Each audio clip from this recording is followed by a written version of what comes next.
Yo, what's up everybody? Welcome back to the Ultimate GTA 6 Blueprint Breakdown.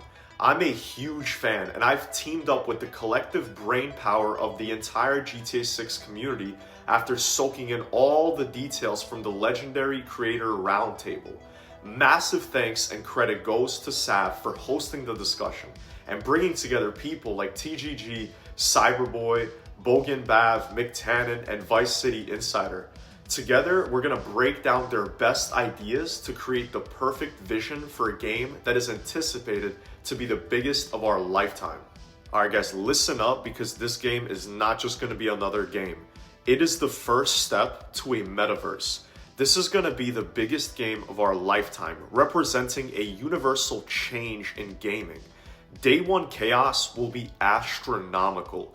We're talking about a massive shortage of people going to work and school, as everyone is going to be calling in sick most likely.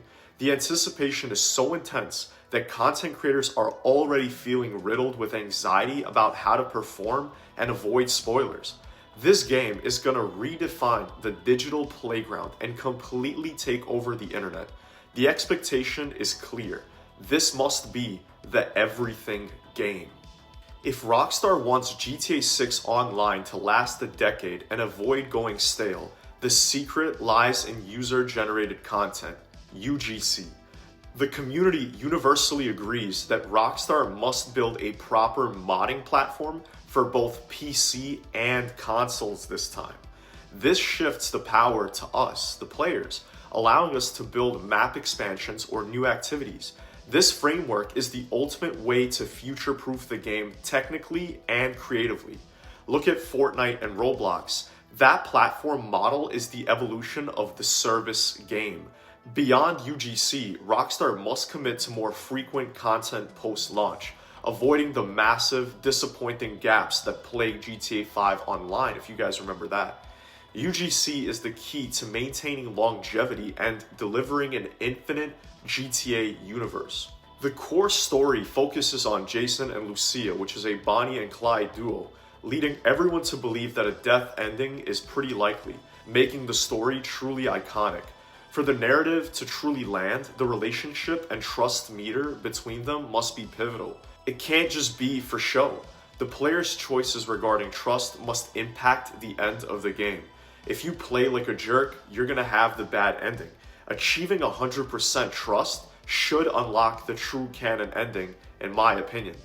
This commitment to choice and consequence would drastically increase replayability, allowing players to see alternate outcomes. A major step up from previous Rockstar titles where the ending was predetermined regardless of player honor. Rockstar is pushing for a more grounded, realistic experience, blending the weightier vehicle physics of GTA 4 with the massive world of GTA 5. But the consensus is clear. Forget the toy cars. We need heavier, physics-based cars and realistic damage modeling. Everything points towards Red Dead Redemption 2 serving as the blueprint or the beta for GTA 6. This level of realism extends to item performance. If you store a valuable rifle in a car trunk and the car explodes, that rifle should be gone. This grounded economy and physics model is essential for maintaining immersion and raising the stakes in the gameplay. The water and marine life are also set to play a deeply important role, potentially the most important mode of transportation after cars. Screenshots show an ocean dense with coral and fish, making the game instantly immersive. Rumors of massive budgets being spent on water physics are circulating because Rockstar is clearly investing heavy resources into making the water realistic and enjoyable. Furthermore, Red Dead 2's hunting system is being brought forward and expanded to the modern era. We should expect deep sea hunting with harpoon guns, allowing players to hunt sharks and other large animals for money, just like salvaging animals in Red Dead 2. Building on the realism of Red Dead 2, where Arthur Morgan's weight and appearance were affected by his habits, GTA 6 will feature detailed systems for health and physique. This means the character's weight, health, and stamina will change based on how fit they are. The game may feature tonics, supplements, and medication. The community speculates that if they include Ozempic billboards, which were seen in the trailer, they may also include elements like steroids to gain muscle faster, or even BBLs as customization options for Lucia. This level of physiological detail adds remarkable depth, ensuring Jason and Lucia can exist in different versions across multiple playthroughs.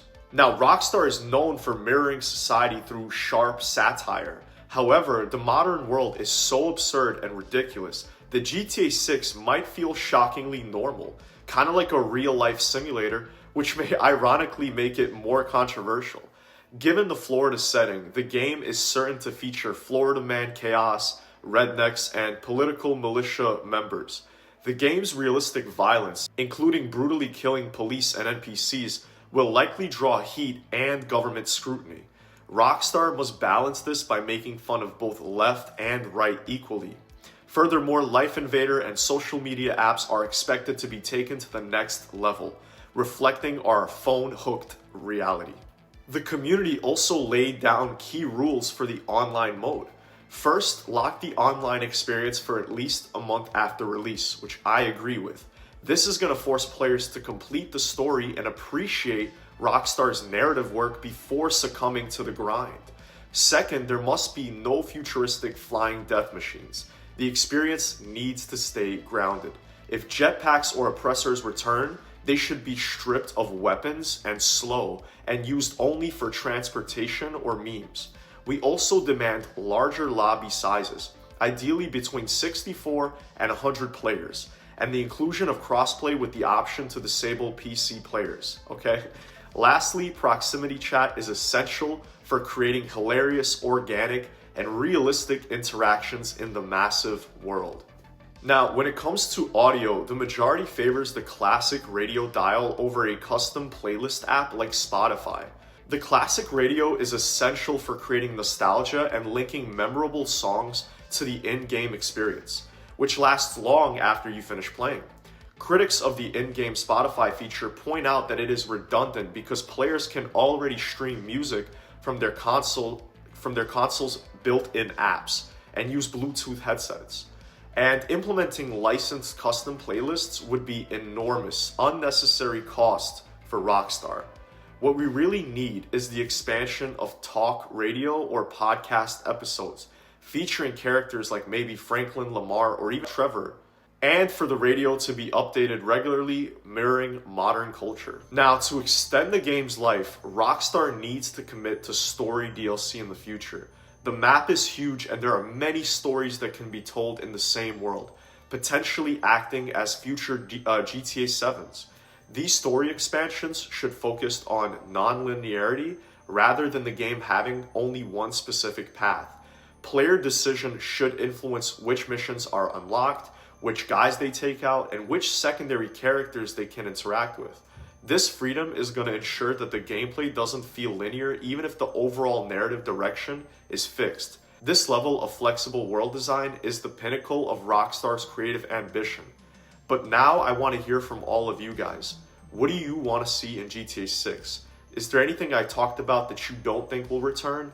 Leave it down in the comments, and let's talk about GTA 6.